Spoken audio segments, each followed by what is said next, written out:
The Browning automatic rifle, caliber 30, model 1918 A2, is an air-cooled, gas-operated weapon. It uses a 20-round magazine, and you can fire at a slow automatic rate. Or, if you flick this change lever, you can fire at the full automatic rate.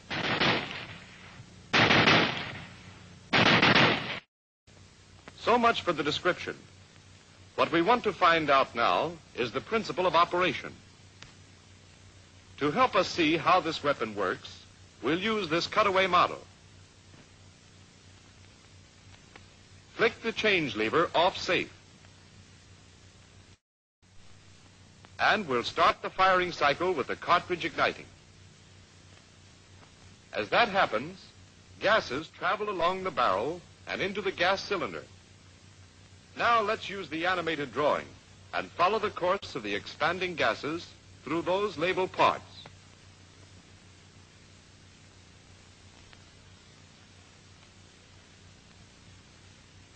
When the gas reaches the well, it hits the gas piston plug and drives the piston to the rear.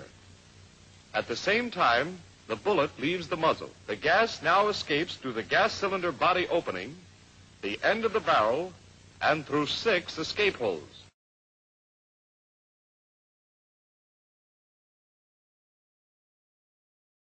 There are 3 on the left side and 3 on the right.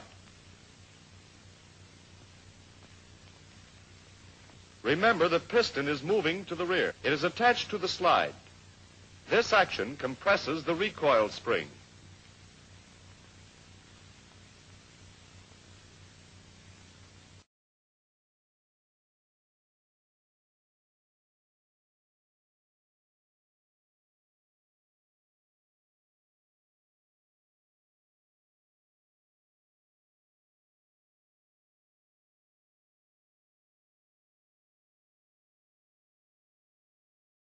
As the slide goes back, it carries the hammer back from the firing pin lug, and the hammer pin lines up with the bolt link pin.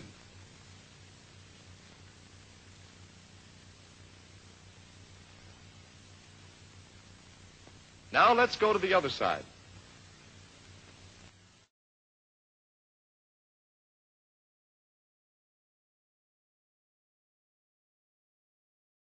At this point, the bolt is still locked. Now, unlocking begins.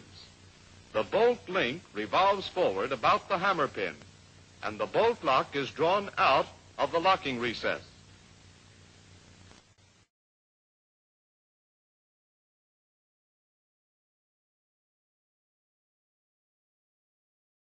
Look closely and note how the lock is braced by the bolt link and the rear of the bolt support.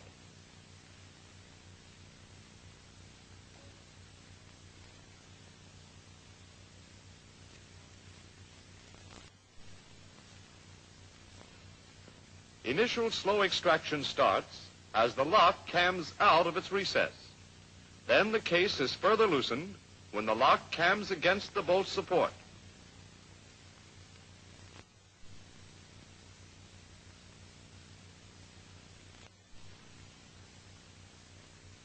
At the same time, the firing pin is drawn from the face of the bolt by the camming action of this surface in the bolt lock against a similar cam surface on the firing pin lug.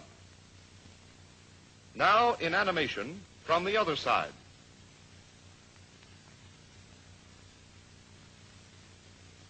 Since the bolt hides most of this action, let's remove it and watch the camming action again.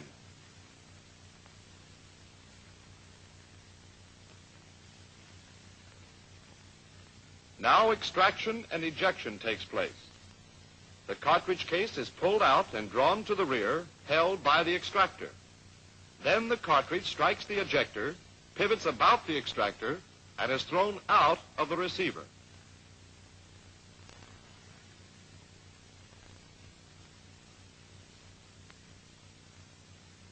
The slide strikes the sear release, and finally the buffer, which absorbs the remaining recoil. Watch it in animation.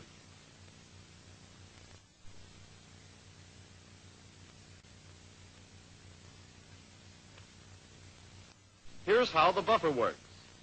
The buffer head is struck by the slide and forces the friction cups over the friction cones, compressing the buffer spring.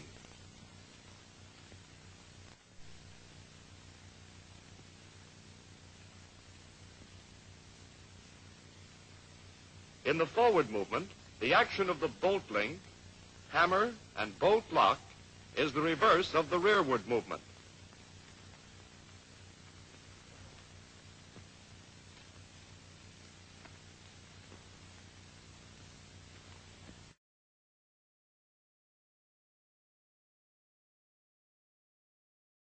As the slide moves forward, the joint at the bolt link is prevented from buckling downward by the tail of the feed rib, by the locking surface of the bolt lock, and by the bolt guide and bolt support.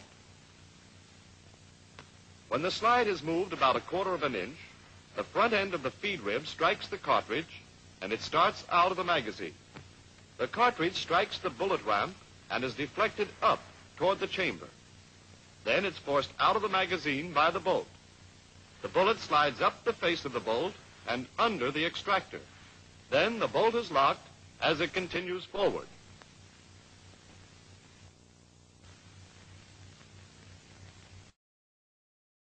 Now let's see that in detail. The bolt lock rides over the rear shoulders of the bolt supports, and the rear end of the bolt lock is cammed upward.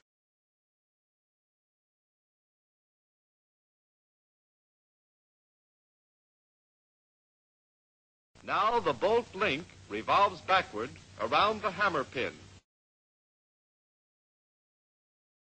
Remember how the firing pin is enclosed in this slot in the underside of the bolt lock.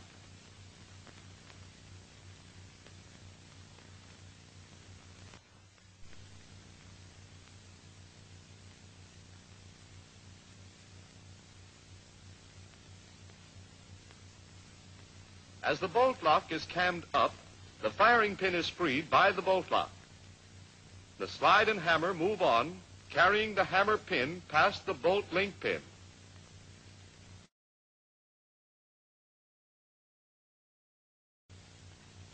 The center rib of the hammer strikes the firing pin,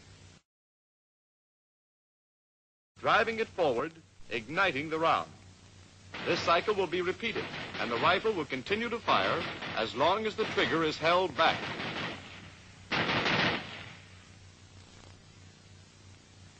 Before seeing the trigger action in the 2 rates of fire, let's look at the change lever in its 3 positions: safe, full automatic, and slow rate of fire. In the S, or safe position, the heel of the trigger is blocked by the solid body of the change lever. In the A, or full automatic position, the heel of the trigger rises into the slot in the change lever, and the toe of the connector is blocked by a projecting lip.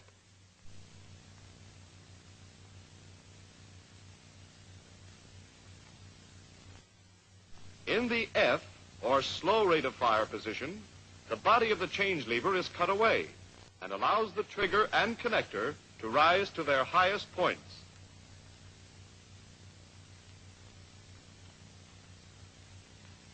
Now let's see the difference in action between the full and slow rate of fire. At the full rate, the change lever spring holds the lever in this position.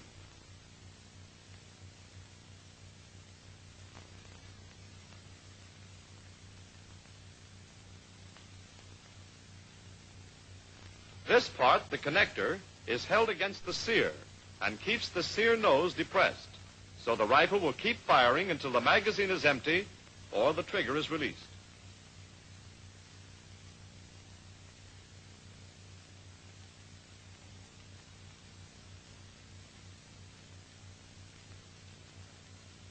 Watch this action as it continues, and note that the sear release is stopped from hitting the sear by the stop lever.